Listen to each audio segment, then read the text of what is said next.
एक बात आप बुनियादी जहन में रखें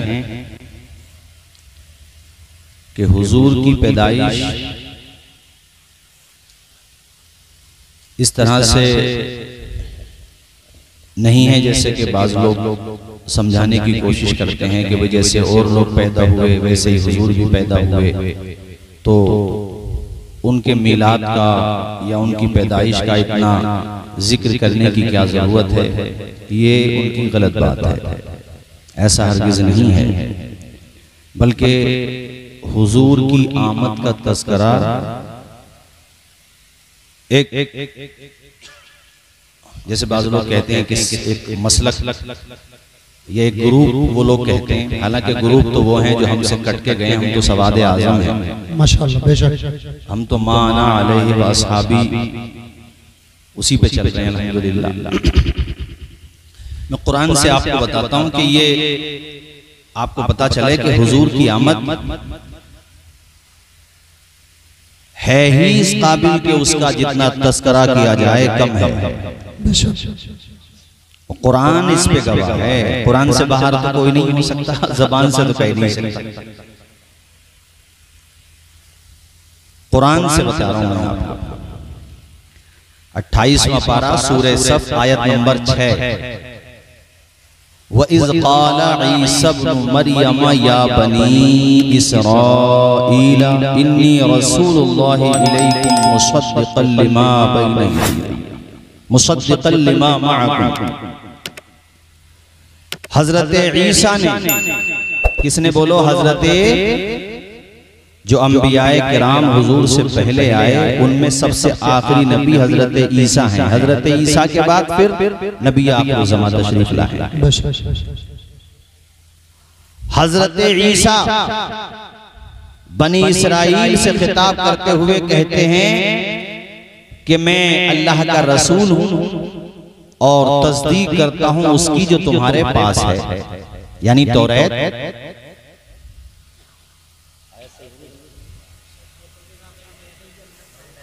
बैन यदैया मिनत तौरात, ठीक है। वइज़ क़ाल ईसा इब्न मरियम या बनी इसराईल इन्नी रसूलुल्लाहि इलैकुम मुसद्दिक़न लिमा बैन यदैया मिनत तौरात, यानी जो तौरात तुम्हारे पास अल्लाह का कलाम हजरत मूसा पर नाजिल हुआ मैं उसकी तस्दीक करता हूँ। उसके बाद जो उन्होंने इरशाद फरमाया वो कुरान में है, व मुबश्शिरन बिरसूलिन याती मिन बाद इस्मुहु अहमद, और मैं खुशखबरी देता हूँ एक रसूल की जो मेरे बाद आ रहे हैं।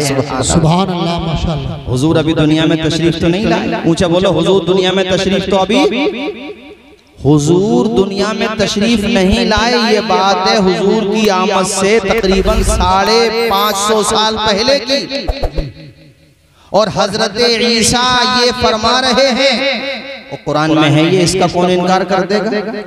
मुबश्शिरन का लफ्ज है कि वो बशारत दे रहे हैं, यानी ऐ बनी इसराइल मुझे भी दुनिया से जाना है, जाऊंगा, दुनिया से उठाया जाऊंगा, आप जिंदा उठाए गए, लेकिन तुम गमगीन न होना, मैं तुम्हें खुशखबरी देके जा रहा हूं कि मैं जा रहा हूं मगर वो आ रहा है जिसका नाम अहमद होगा। सुभान अल्लाह, जरा जोर से बोलो, जिसका नाम अहमद होगा। अपने वहाँ जो जलसे होते हैं ईद मिलादुल नबी के, छोटी नशिस्त हो या बड़ी नशिस्त, उसमें क्या बयान किया जाता है, हुजूर का आना। अरे ये तो बयान होता है, इसी को मिलाद कहते हैं। हजरत ईसा ने किया, चूंकि वो हमसे पहले आए, हम बाद में कर रहे हैं चूंकि हम हुजूर के बाद में आए। तो सुन्नत तो हम कुरान की अदा कर रहे हैं। अरे ऊंचा बोलो जरा जोर से, जो कुरान में आया वही तो हम कर रहे हैं। हजरत ईसा हुजूर के आने की खुशखबरी दे रहे हैं और बता रहे हैं कि मेरे बाद नबी आएंगे, और नाम भी बता रहे हैं। जरा ऊंचा बोलो, नाम भी। अच्छा, उन पे जो किताब नाजिल हुई उसका नाम है इंजील। उसमें चेंजिंग बहुत हुई, बहुत बदलाव हुआ, और काफी उसमें लोगों ने तहरीफ की, इजाफा किया, हस्फ किया, घटाया बढ़ाया। मगर मौलाना कामिल साहब, ये भी मेरे नबी का मौजज़ा है कि हजरत ये हिस्सा वो भी नहीं मिटा पाए जरा जोर से बोलो। वाह वाह। ये हिस्सा जो कुरान में आया ये तौरात उसमें इंजील में भी है और ये हिस्सा आज भी मौजूद है। कमाल की बात है। और जगहों पे उन्होंने रद्दो बदल किया मगर ये हिस्सा आज भी मौजूद है। विल बी नेम फॉर कलीद आप पढ़ लो जाकर बाइबल में तो ये हिस्सा आपको मिल जाएगा। आजकल तो गूगल का जमाना है, गूगल पे सर्च करो तो आपको बहुत सारा मवाद मिल जाएगा इससे related. Will be name for कलीद, मेरे बाद जो आएगा उसका नाम फॉर कलीद होगा। जो अहमद का माना है वही फॉर कलीद का माना है। मैं कहना ये चाहता हूँ कि हुजूर की आमद की खबर हजरत ईसा दे रहे हैं। ये तस्करा कुरान में आ रहा है और कुतुब को आप खंगालें तो हजरत आदम से लेकर शीश तक, हजरत शीश से लेकर तमाम अंबियाए कराम बढ़ते रहिए हजरत ईसा तक तमाम नबियों ने मेरे नबी के आने की बशारत दी है। अरे जो नबी करते रहे वही काम तो हम उम्मती कर रहे हैं। बेशक। सुभान अल्लाह सुभान अल्लाह। तो दीगर अंबियाए कराम ने किए वही काम हम कर रहे हैं। वो पहले आए, उन्होंने पहले किया, हम बाद में आए हैं, ये काम हम बाद में कर रहे हैं। जी। तो ये बिदअत कैसे हो सकता है और ये गलत कैसे हो सकता है, ये हमें बताओ। अच्छा एक आयत और सुनो। ये मैंने आयत नंबर 6 सुनाई थी आपको, सूरह सफ और 28 पारे सूरह बकरा आयत नंबर 89। एक आयत और सुनो। हुआ ये कि जब हुजूर ने ऐलान नबूवत फरमाया तो यहूद और नसारा ने हुजूर का इनकार किया। तो अल्लाह ताला ने फरमाया कि तुम इनकार करते हो, तुम्हें याद नहीं है कि जब तुम सही थे, मतलब सही का मतलब मुवाहिद थे और अपने अपने रास्ते पे ठीक ठाक चल रहे थे। यस्तफ्तिहून अलल लज़ीना कफरू, तुम्हें याद नहीं कि तुम जब कुफ्फार से जंग करते थे। यस्तफ्तिहून अलल लज़ीना कफरू, इसकी तफसीर आप उठा करके देखिए, तफसीर जलालैन से लेकर तफसीर खाज़िन तक। मैं सारी तफसीर के नाम नहीं लूंगा, बस इतना समझो कि वो तमाम तफसीर जो उनके वहां पर भी पढ़ाई जाती हैं जो हुजूर के मिलाद के हवाले से पसो पेश का शिकार रहते हैं, सारी तफसीरों में यस्तफ्तिहून अलल लज़ीना कफरू की जो तफसीर है वो मैं आपको सुनाता हूं। क्या करते थे जब वो सही रास्ते पे थे यहूद और नसारा? अरे वो अहले किताब ही तो हैं, यानी जब वो सही चल रहे थे तो जब वो उनकी लड़ाई मुशरिकीन से होती थी, जंग में होते थे, तो पता वो क्या दुआ करते थे? सुनो सराय तरीन वालों, और एक बात बताऊं, ये जो मैं हवाला दे रहा हूं इस हवाले पर कोई उंगली रख ही नहीं सकता, और ये मैं अब कुरान से तुम्हें दलील दे रहा हूं। वो क्या कहते थे? यस्तफ्तिहून अलल लज़ीना कफरू, वो फतह मांगते थे कुफ्फार के खिलाफ। क्या कह करके क्या मांगते थे अल्लाह से? किस तरह से दुआ करते थे? अल्लाहुम्मा अंसुरना अलैहिम बिन नबिय्यिल मबऊस फी आखिरी ज़मान, या अल्लाह हमें इन जालिमों के खिलाफ कामयाबी अता फरमा दे आने वाले नबी के सदक़े में। सुभान अल्लाह। नारे तकबीर, नारे रिसालत, मसलके आला हजरत, जश्न आमद रसूल। मैं जब उम्रे पे गया था, हज के मौके पे तो नहीं कारी सलमान साहब, मुफ्ती महबूब साहब, जब मैं उम्रे पे गया था तो वहाँ लाइब्रेरी है मस्जिद नबवी में, बाबी उस्मान से रास्ता गया ऊपर, तो वहाँ के अहले इल्म से बात होती थी। तो जाहिर है हम कुछ उनके सामने नुसूस पेश करते हैं, हदीस पेश करते हैं, तो वो सीधा सीधा उसकी तावील कर देते हैं, अपने तौर पे तावील कर देते हैं कि जहाँ पर ज़वात का वसीला है वो लोग दुआओं का वसीला मानते हैं, नमाज का भी मानते हैं, मगर ज़वात का नहीं मानते। यानी तुम नबी का वसीला तो ये नहीं चलेगा, ये कहो कि नबी की दुआ का वसीला तो चल जाएगा, वो लोग ये कहते हैं। अब जैसे जिन अहादीस में साफ साफ आया कि हुजूर के वसीले से दुआएं की, एक नाबीना सहाबी थे, उन्होंने कहा या अल्लाह मैं तेरे महबूब के वसीले से अपनी आंखें मांगता हूँ, तो कहते हैं मतलब ये था कि वो दुआओं से।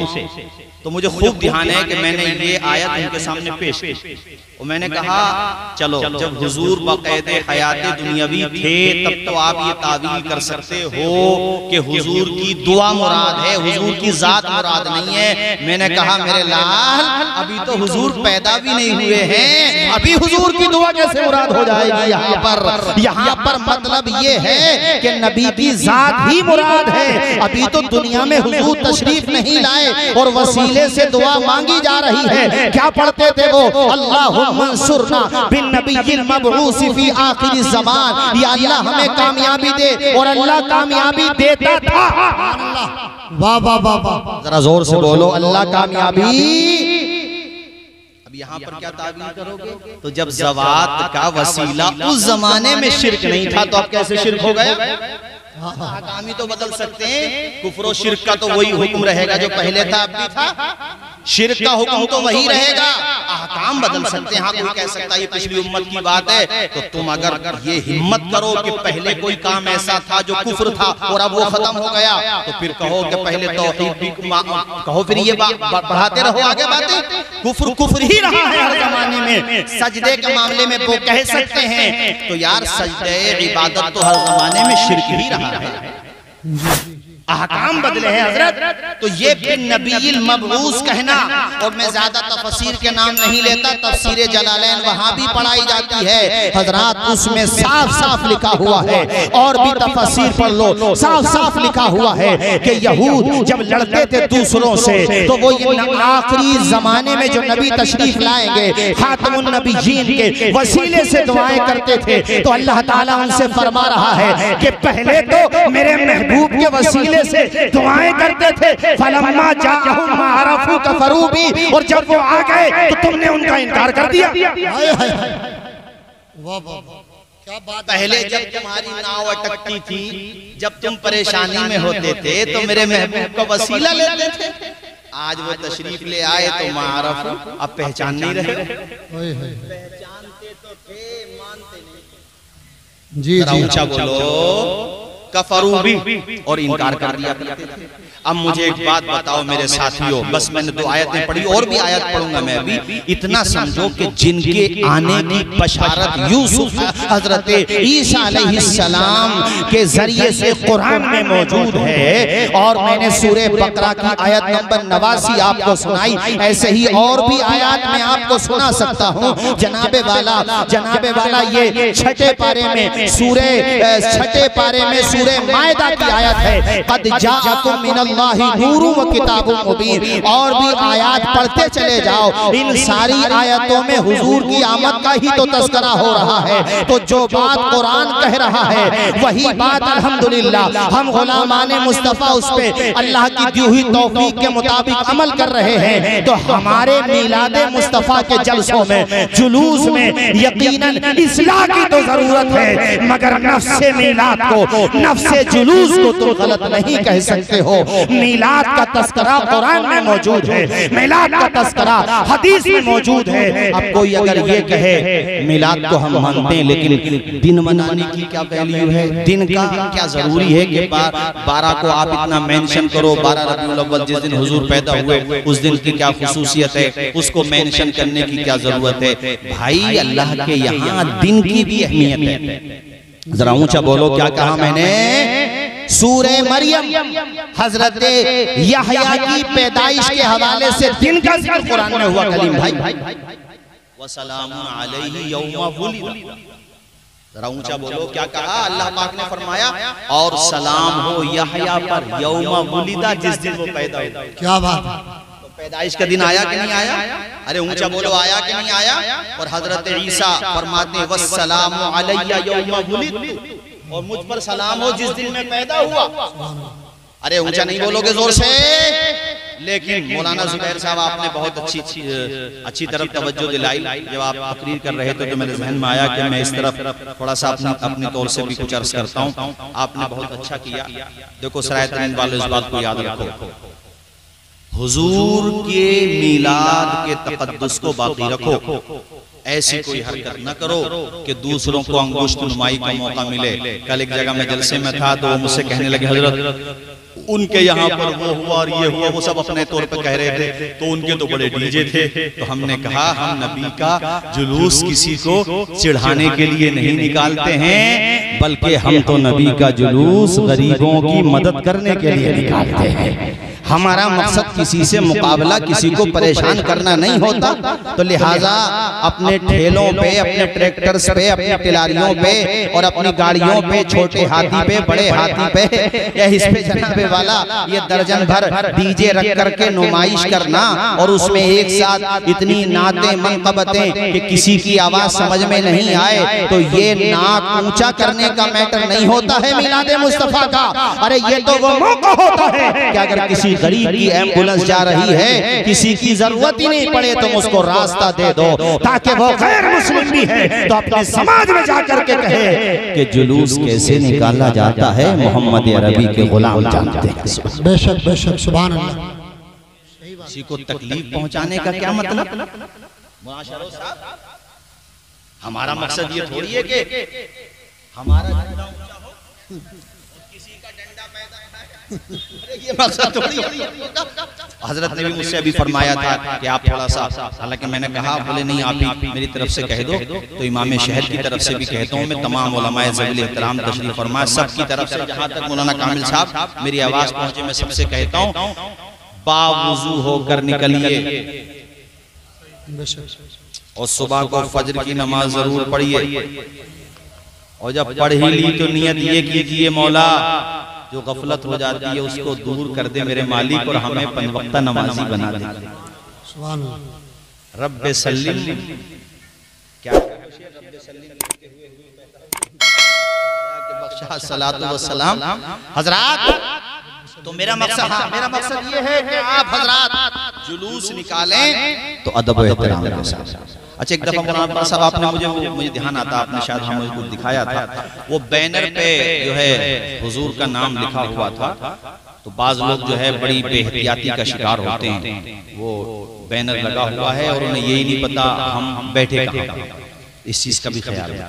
और मैं तो सीधी सीधी बात कहता हूँ आपको थोड़ी सी, अरे नश्तर जो लगाता है वो दुश्मन नहीं होता, हम लोग ही तो आपको बताएंगे क्या करना है क्या नहीं करना है। तो जब जुलूस निकालने के मामले में आप अपने उलमा की बात मानते हो तो कैसे निकालना चाहिए, इसमें भी उलमा की बात मानोगे कि नहीं मानोगे? जोर से बोलो। बावुज़ू होकर निकलो, अदब और एहतराम के साथ मुस्तफा जाने रहमत की बारगाह में सलाम पढ़ते हुए निकलो। और डीजे तो बिल्कुल मत लगाइए, वही तुम्हारी जिम्मेदारी है, माइक वाले तुम्हें कभी तुमको हमारा नुकसान करा दिया। हाँ तो पहले से ही माशाअल्लाह माशाअल्लाह, बड़ा पुराना मामला है इनका और हमारा माशाअल्लाह। एक दो सुराई बस काफी है, कभी कभी हाँ चलो 10 लगा लो, ठीक है आप 10 कह रहे हो, लेकिन हाँ हजरत कई दफा कोई पेशेंट अगर गुजरे है, कोई पेशेंट गुजरे और कान का कमजोर हो बेचारा वो, तो वो अच्छा तासुर लेकर के नहीं जाएगा, अपने आवाज कम रखो, सलीके के साथ निकालो, कोई मना नहीं करता, और फिर शासन को भी कोऑपरेट करो, फिर शासन आपको कोऑपरेट करता, अदब और एहतराम के साथ निकलो। अल्लाह ताला हम सब की काविश को कबूल फरमाए, जोर से बोलिए आमीन आमीन। सूरह यूनुस आयत नंबर 58। बाज लोग ये भी कहते हैं कि भाई खुशी के हवाले से भी एतराज करते हैं, और जहाँ आप रहते हैं यहाँ पर भी एतराज़ात सामने आते ही है। ये आयत सुनो, अल्लाह ताला इरशाद फरमाता है, कुल बिफज़लिल्लाहि व बिरहमतिही फबिज़ालिका फलयफ़रहू। ए महबूब आप इरशाद फरमा, तर्जुमा सुनो भाइयों, सीधा सीधा तर्जुमा, ए महबूब आप इरशाद फरमा दें अल्लाह के फजल और उसकी रहमत पर उन्हें चाहिए कि वो खुशी मनाएं। ये फलयफ़रहू जो आपने सुना इसका मतलब होता है कि खुशी मनाएं, ये अम्र का सीगा है, इख्तियार नहीं दिया गया है, कहा गया है कि मनाओ। ये कहे हम नहीं मनाते, अल्लाह कह रहा मनाओ अल्लाह के फजल और उसकी रहमत पर। अब कोई है पूरे सराय तरीन से लेकर संबल तक पूरी दुनिया में कोई कलमा वो है ऐसा जो ये कह दे कि हुजूर अल्लाह का फजल नहीं है? अरे हुजूर न होते तो कोई फजल ही न होता। अरे ऊंचा बोलो जरा। अल्लाह ने बेटी दी, इस आयत के मुताबिक खुशी मनाओ। अल्लाह ने बेटा दिया, कोई खुशी का मौका दिया, जॉब लग गई, कोई नवेद मिली, आपको मकबूल मसरत खुशी मिली, बहुत अच्छी बात है। इस आयत के मुताबिक ये है कि खुशी मनाओ, अब पूरी दुनिया में कोई है जो हुजूर को कह दे रहमत नहीं है? नहीं, वो तो ऐसी रहमत है कि सूरह अंबिया आयत नंबर 107 में अल्लाह ने फरमाया वमा अर्सलनाका इल्ला रहमतल लिल आलमीन, ऐ महबूब हमने आपको तमाम आलमीन के लिए रहमत बना के भेजा है। वो हर आलम की रहमत है, किसी आलम में रह जाते ये उनकी मेहरबानी है कि ये आलम पसंद आया। जरा ऊंचा बोलो अल्लाह अल्लाह। मैं तो ये चाहता हूँ कि आप तमामी हजरात बावजू हो के अदब व एहतराम के साथ जुलूस में निकले, ये गुनगुनाते हुए निकले सुभान अल्लाह। सुबह तैबा में हुई बटता है बाड़ा नूर का, सुबह तैबा में हुई बटता है बाड़ा नूर का, नूर का सदका ले रे नूर का, सदका ले रे नूर का, आया है तारा नूर का, आ गए सरकार। मैं चाहता हूँ पूरा मजमा मेरे साथ ये जुमला पढ़ ले, आ गए सरकार, आ गए सरकार। बाग़ तैबा में सुहाना फूल फूला नूर का, बाग़ तैबा में सुहाना फूल फूला नूर का, नूर का मस्त वो है बुलबुले, हाँ मस्त वो है बुल। अरे झूम के पढ़ो सारे लोगों, मेरे भाइयों, वो दिन आने वाला है सुभान अल्लाह। और ऊंचा बोलो सुभान अल्लाह।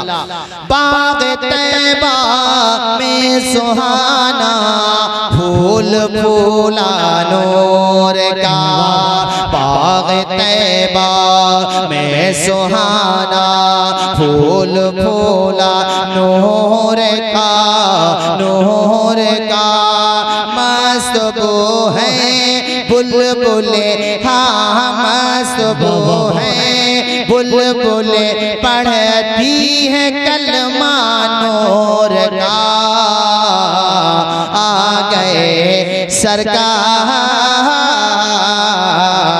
आ गए सरकार।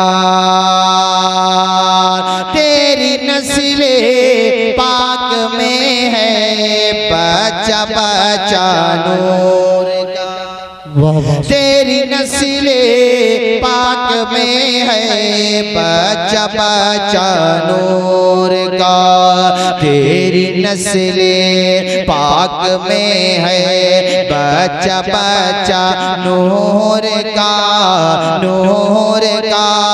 तू है ऐने नूर तेरा, तू है ऐने नूर तेरा, सब घराना नूर का। ऊंचा बोलो आ गए सरकार, आ गए सरकार। एक और दलील फिर मैं अपनी गुफ्तगू इख्तिताम की तरफ लेके जाता हूँ, चूंकि वक्त भी काफी हो गया। बुखारी शरीफ के अंदर हजरत की हदीस शरीफ, हवाला मैंने इसलिए दिया कि बाज़ लोग बहरहाल ये चाहते हैं कि दलील मजबूत हो। ये चाहने पे हमें इख्तिलाफ नहीं है, ना मानने पे इख्तिलाफ है। ये तो आपका मुतालबा सही है कि दलाइल मजबूत होने चाहिए, मगर जब हम दलाइल दें तो आपको मान जाना चाहिए जी। फिर मिलाद का सबूत नहीं मांगना चाहिए कि सबूत कहाँ है। ये जो मैंने कुरान की आयतें सुनाई ये सबूत नहीं है। अरे मिलाद का मतलब बाबा पैदाइश, पैदाइश का दिन, पैदाइश का जिक्र करना, हुजूर की आमद का तस्करा करना, महफिल मिलाद का यही मकसद होता है हमारा। और क्या मकसद होता है इसके अलावा? बुखारी की हदीस बता रहा हूँ, इमाम मोहम्मद बिन इस्माइल बुखारी अल-मुतवफ़्फ़ा 256 हिजरी, बुखारी शरीफ में यह हदीस शरीफ लेकर के आए। और भी बहुत सारी कुतुब में है, मगर मैंने बुखारी का हवाला दे दिया। और शाह अब्दुल हक मुहद्दिस देहलवी ने यह हदीस शरीफ मदारिजुन नबुव्वत के अंदर नकल की है, और मैं उन्हीं की तशरीह बयान करूंगा इस हदीस का तर्जुमा बयान करने के बाद। वो क्या है कि अबू लहब, नाम तो सुना होगा, इतनी आहिस्ता सुना आप लोगों ने। अरे अबू लहब नमाज में नहीं सुनते हो इमाम साहब जब पढ़ते हैं तब्बत यदा, सुनते हो कि नहीं सुनते हो बताओ? सुनते हो नहीं? वही अबू लहब ऐसा बदतरीन दुश्मन इस्लाम के उसकी मजम्मत में एक तो आयत नाजिल न हुई, पूरी सूरत नाजिल। अल्लाह कितना बदतरीन होगा। और इसके बारे में है कि ये सड़कें मरा था, सड़क इसके जो है ना फुंसियां निकली थी और इतनी बदबू इसके अंदर पैदा हो गई थी कि इसके लड़कों ने भी मतलब हाथ लगा के नहीं दफनाया था, बल्कि हाथ में वो डंडे लेकर के एक गड्ढा खोदा था और ऐसे ढकेल डंडों से मतलब ढकेल करके उस गड्ढे में डाला था। इसमें इबरत उन लोगों के लिए है जो हुजूर की शान में हल्के जुमले बोल जाते हैं और उनको पता होना चाहिए। ये वो मुर्तद वसीम है ना यहाँ का लखनऊ वाला, आज उसका क्या हाल हो गया? बोलो हुआ कि नहीं हुआ? रुसवा तमाम उम्र रहेगा जहान में, गुस्ताखी जिसने की है मोहम्मद की शान में, बर्बाद ही होना है। और आज भी आवाज आ रही है बरेली से आशिक सादिक इमाम अहमद रजा की कि मिट गए, मिटते हैं, मिट जाएंगे आदा तेरे, न मिटा है न मिटेगा कभी चर्चा तेरा। हुजूर की अजमतों को पहचानो मेरे साथियों, फर्श वाले तेरी शौकत का उलू क्या जाने, खुसरवा अर्श पे उड़ता है फरेरा तेरा। हुजूर की अजमत को पहचानो मेरे साथियों। यही अबू लहब जिसके बारे में मैंने तुम्हें बता दिया, सड़के मरा, बदबू पे इसके मर गया, इतनी बुरी बदबू आ रही थी कि लोग इसके अपने करीबियों ने मना कर दिया, भैया अपने आप देख लो। तो इसके लड़कों ने जो है डंडों के जरिए, मैंने बताया आपको, वही अबू लहब। समझ गए होंगे, इसका मैंने आपको मुख्तसर तारुफ करा दिया। इसके बारे में सुनो भाइयों, जब ये मर गया तो इसको ख्वाब में देखा गया, इसके बाद घर वालों ने ख्वाब में देखा।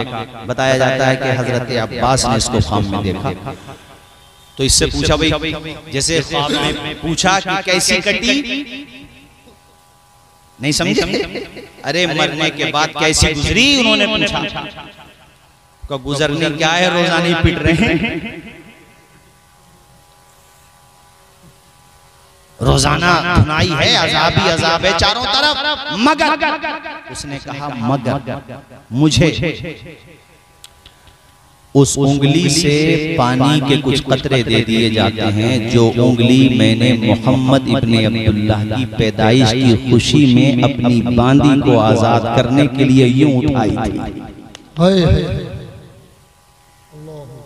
सुएबा ने इसकी बांधी थी, उसने आकर के बताया कि तुम्हारे मरहूम भाई अब्दुल्लाह के घर बेटा पैदा हुआ है जो चांद से भी ज्यादा खूबसूरत है, बड़ा हसीन व जमील है। चूंकि एक खूनी मोहब्बत होती है, खून का रिश्ता होता है, खानदानी मोहब्बत होती है, भाई के घर भतीजा। तो कहते मैंने उंगली से यूं इशारा किया, अरे इतनी अच्छी खबर सुनाई है तूने, ऐसे जा, मैंने तुझे आजाद कर दिया, आजाद कर दिया। उसने हुजूर की मिलाद की खुशी में अपनी बांदी को आजाद किया, या ये कह लो कि खुशी का इजहार किया भतीजा समझकर, भतीजा समझकर उसने ये काम किया तो ये फल मिला। हालांकि है दुश्मन और हमेशा अजाब में गिरफ्तार रहेगा, मगर उसका फायदा ये मिला कि पीर के दिन कुछ ना कुछ अजाब में कमी हो जाती है और पानी के कुछ कतरे मिल जाते हैं। वो भतीजा समझ के ये काम करे और खैर है तब ये फायदा मिले। अल्लामा शाह अब्दुल हक मुहद्दिस देहलवी लिखते हैं, जब कट्टर दुश्मने इस्लाम को हुजूर की मिलाद मनाने पर फायदा मिल सकता है तो सच्चे गुलामों को कितना फायदा मिलेगा। अल्लाह अकबर। इसीलिए बरेली के ताजदार ने कहा था, हश्र तक डालेंगे हम पैदाइश मौला की धूम, मिस्ले फारस नज्द के किले गिराते जाएंगे।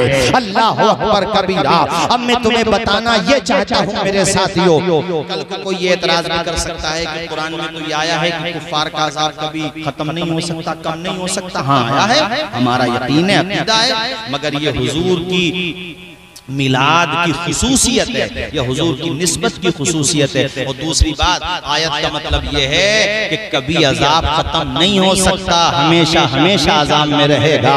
और इस रिवायत का मतलब यह नहीं कि वो अजाब से निकल जाएगा, नहीं, रहना उसे भी खालिदीन फीहा अबदा, हमेशा ही रहना है। मगर बात यह है कि हुजूर की पैदाइश पर उसने जो मसरत का इजहार कर दिया उसका फल अल्लाह ताला ने।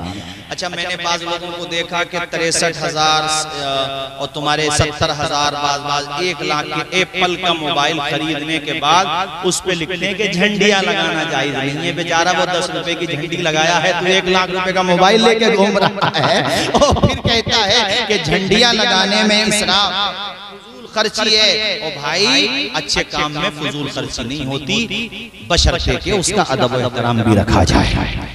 अब वो बेचारा कोई गरीब आदमी ले आता है तो उसमें फजूल खर्ची कैसे हो सकती है? अरे उसने कुछ झंडे लगा दिए तो लगाने दो, उसमें किसी को क्यों परेशानी हो रही है, लगा दिए। एक मोहब्बत की निशानी होती है यार। तुम भी किसी पार्टी को वोट देते हो तो जरूरी थोड़ी झंडी लगाओ तभी माने जाओगे वोटर, मगर झंडा लगा दोगे तो वो जो कैंडिडेट होगा वो सीना ठोक के कहेगा वो वोटर भी है और ओपनली सपोर्टर भी है, वही वो नहीं कर सकता है।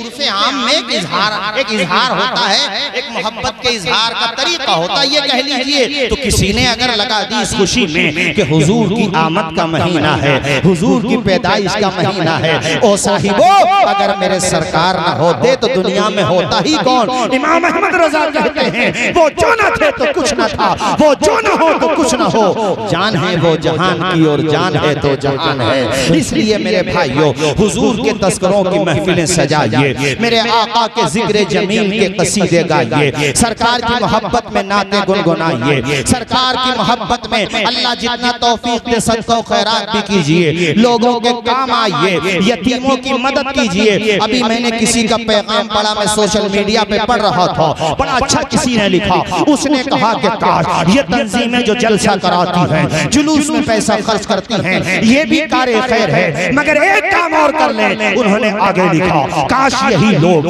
फल खरीदें, फ्रूट खरीदें, अच्छा खासा खाने का साधन खरीद लें, या जितना हो सके उतना खरीद लें, अस्पताल में जाएं, अस्पताल में जो भी बीमार हैं, एडमिट हैं, कमजोर लोग हैं, गरीब लोग हैं, यार अमीर है या गरीब हैं, सबके सरहाने पे वो फ्रूट के पैकेट रख दें, वो खाने पीने का सामान रख दें। उनमें मुस्लिम भी होंगे, गैर मुस्लिम भी होंगे, अमीर भी होंगे, गरीब भी होंगे, औरतें भी होंगे, मर्द भी होंगे, बच्चे होंगे, तमाम हजरात होंगे। अस्पताल में चर्चा होगा ये तंजीम ऐसा क्यों कर रही है, ये सराय तरीन की तंजीम ने अस्पताल में मरीजों को ये फल क्यों दिए हैं, ये खाने पीने के सामान क्यों दिए हैं। तो आप उनको बताना हमने ये काम किसी नेता के लिए नहीं किया है, मदीने के आका के लिए किया है। और हम बताना ये चाहते हैं कि आज उस पैगंबर की पैदाइश का दिन है जो बेवाओं का सहारा बन के आए, बीमारों के लिए करारे जिंदगी बन के आए, कमजोरों के सर पे दस्ते शफ़क़त रखने के लिए आए, यतीमों को सहारा देने के लिए आए। अल्लाह अकबर, ये उस पैगंबर की पैदाइश का दिन है कि जब वो आए मुसीबतें खत्म हो गई और आसानियां ही आसानियां पैदा हो गई। एक अरब ने आदमी का बोलबाला कर दिया, खाक के जर्रों को हम दोषे सुरैया कर दिया, वो जो न थे राह पर औरों के हाथी बन गए, क्या नजर थी जिसने मुर्दों को मसीहा कर दिया। इसलिए ये काम भी आप लोग करें और भी अच्छे काम करें। मकसद ये है अच्छे काम करें, लोगों को लगे कि भाई हाँ ये अच्छा काम है। हुजूर के मिलाद के हवाले से कार्य खैर करें, ज्यादा से ज्यादा लोगों के काम आने की कोशिश करें ताकि हुजूर के दुनिया में आने का जो मकसद था वो जिंदा रहे। एक बात आखिर में फिर मैं खत्म करता हूँ। ये देखो हुजूर के लिए एक लफ्ज बोला जाता है, जुमला हम बोलते हैं मोहसिने इंसानियत। क्या बोलते हैं? बोलो मोहसिने हुजूर। इंसानियत के ऐसे मोहसिन हैं कि पूरी कायनात में ऐसा मोहसिन न कोई पैदा हुआ था, न है और ना आवाज आए ना, ऐसे अजीम मोहसिन हैं हमारे प्यारे नबी। और फिर अल्लाह पाक ने क्या फरमाया, ये जो मैंने सूरह अंबिया की आयत सुनाई थी आपको, वमा अरसलनाका इल्ला रहमतल लिल आलमीन। अपने भारत के एक सांसद हैं, मैं नाम नहीं लेता, नाम लेना जरूरी नहीं है, गैर मुस्लिम, उन्होंने संसद भवन में तकरीर करते हुए इस आयत को पढ़ा और उन्होंने कहा कि भाई इस आयत में तो हमें भी कहा गया है कि हमारे लिए भी रहमत है, क्योंकि आलमीन का लफ्ज आया है। सिर्फ मुस्लिमीन के लिए रहमत नहीं, सबके लिए रहमत है। वो हर आलम की रहमत है, इसी आलम में रह जाते। ये उनकी मेहरबानी है कि ये आलम पसंद आया। नवे पारे में एक दफा ऐसा हुआ कि नवे पारे में है कि किसने अबू जहल ने हुजूर से आकर के ये कहा कि तुम्हारा खुदा बड़ा पावरफुल है, तुम ये दावा करते हो तो फिर हम पर आसमान से पत्थर क्यों नहीं बरसते? मैं बता रहा हूँ हुजूर रहमत है सबके लिए। कहा कि कुरान से बता रहा हूँ। उन्होंने कहा कि आप कहो अल्लाह से हम पे आसमान से पत्थर बरसा दे, पहाड़ हमारे ऊपर गिर जाए तो बात ही खत्म। मजाक उड़ा रहा था वो। तो अल्लाह पाक ने फरमाया जिब्रील जाओ मेरे महबूब की तरफ से जवाब दे दो। और कौन सी आयत नाजिल हुई? वमा कान अल्लाहु लियुअज़्ज़िबहुम व अंत फीहिम। ऐ लोगो कहते हो अजाब क्यों नहीं आता, तुम पे अजाब क्यों नहीं आता? अजाब तो आ जाता, मेरा महबूब रहता है तुम्हारे दरमियान। तुम पे जो अजाब नहीं आ रहा है वो इसलिए कि तुम में मेरा महबूब रह रहा है, इसलिए तुम पे अजाब नहीं आ रहा है। तो पता ये चला कि मुस्तफा का वजूदे मसऊद ये सरापर रहमत है सबके लिए, वरना ये आसमान फट जाता, ये जमीन कब की फट गई होती। और हम पर आप पर भी जो अजाब आम नहीं आता है उसकी वजह भी ये है कि हम और आप हुजूर की उम्मती हैं। बेशक। वरना साहिबो जितने गुनाह आज मुसलमानों में हो रहे हैं इतने गुनाह पहली उम्मतों में होते थे।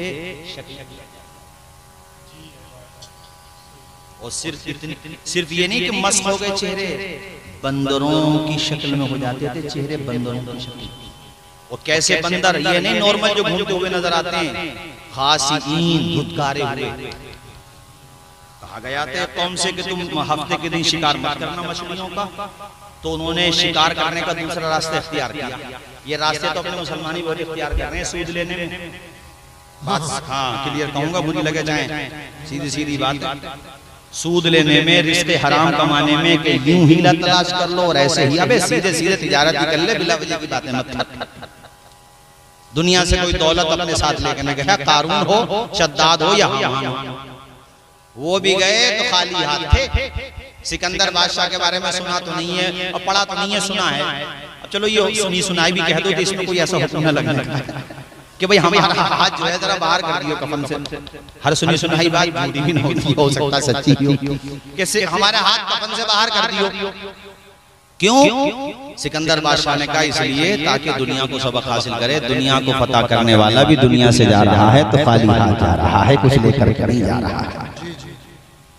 इसलिए मैं कह रहा हूं ये सूद की बीमारी जो मुसलमानों में पनप रही है,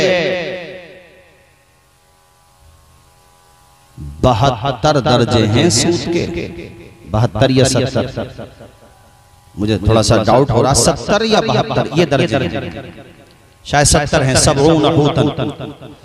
70 दर्जे हैं। ऐसरुहा अय्यन की हर रजुल उम्महू, उसका सबसे आसान और सबसे नीचे का दर्जा ऐसा है जैसे इंसान ने अपनी माँ के साथ मुंह काला किया। माज़अल्लाह, ये दौलत की हवस, दौलत दे दी तुम्हें अल्लाह ने, तुम रिश्तेदारों को भी सूद में पैसे देते हो, पड़ोसियों को गरीबों को सूद में पैसे देते हो।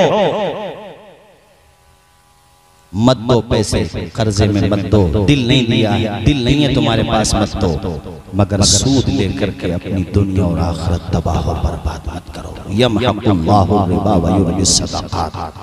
किसी सूदी को तुम मालदार होते हुए देखो ना, समझ लो कागज की नाव है, डूबेगी जरूर। जब अल्लाह ने कह दिया यमहकुल्लाहु रिबा, बात खत्म हो गई, मिट गया सूद, तो उसको भी मिटना है जो सूद लेगा। हम किसी को मेंशन नहीं कर रहे हैं। चौधरी सराय में पढ़ते थे, वहाँ कब्रिस्तान था, तो उस कब्रिस्तान से वो निकलता था। अरे बड़ा खतरनाक जानवर था यार, वो नेवले से भी ज्यादा खतरनाक था, डर लगता था। वो कब्र से निकलता ही था। एक दिन हमने भी देख लिया, तो पूछा वहाँ जो कब्रिस्तान में रहते थे, बताया इस कब्र से निकलते ही। जब पता चला तो खैर बात पुरानी हो गई, बताया ये उसकी कब्र है जो सूद लेता था, सूद। ये तो दुनिया में दिखा देता, अल्लाह चाहता है।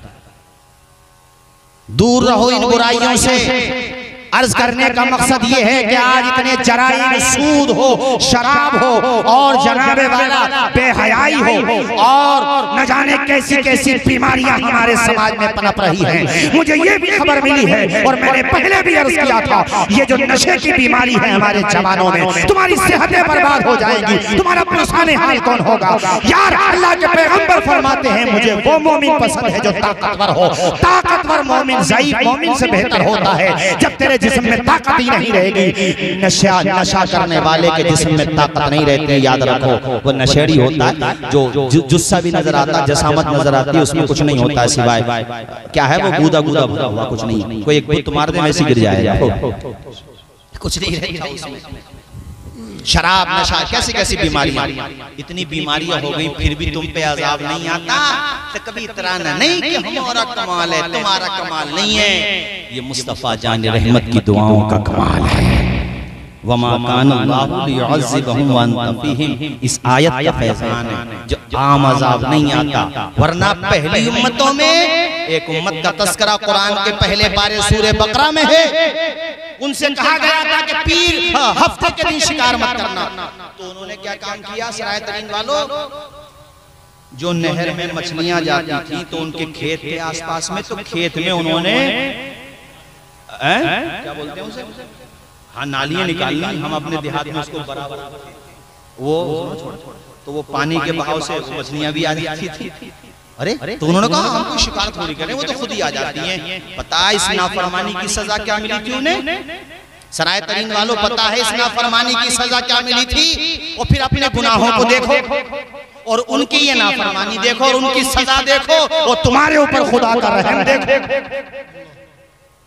और फिर भी कहते हैं हुजूर के मिलाद की क्या जरूरत है? अरे जरूरत है। इसी बहाने न जाने कितनी आंखों में हुजूर की मोहब्बत में आंसू आ जाते, कितनी जबान पे या रसूल अल्लाह के नारे आ जाते, कितनी जबान पे नारे तकबीर की सदा बुलंद हो जाती है। इसी बहाने उस उम्मत पे क्या अज़ाब आया, कूनू क़िरदतन ख़ासिईन, धुतकारे हुए बंदर हो जाओ। और ऐसा ही हुआ। वो जितने लोगों ने ये शरारत की थी सब के सब बंदरों की शक्ल में मस्क हो गए थे, बंदरों की शक्ल में। अब इसमें कई अक़वाल हैं, बाज़ में ये है कि एक दो दिन जिंदा रहे मर गए, बाज़ में ये है कि बाकी रहे, मगर सही है कि वो सब मर गए, खत्म, नामो निशान मिट गया उनका। और तुम सब जिंदा, कितने गुनाह। इसलिए जो जिंदगी बची है अल्लाह की बारगाह में दुआ किया करो, मालिक ये जो जिंदगी हमारी बची है अपनी राह में गुजारने की तौफीक अता फरमा दे, नेकियों की तौफीक अता फरमा दे। कुछ नहीं पता भाइयों कब कहाँ किस आलम में मौत आ जाए।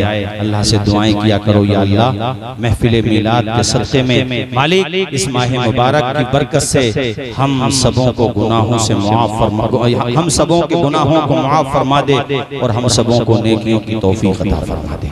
जोर से आमीन बोलिए। कोई सलीका है आरज़ू का, न बंदगी मेरी बंदगी है, ये सब तुम्हारा करम है आका के बाद तक बनी हुई है।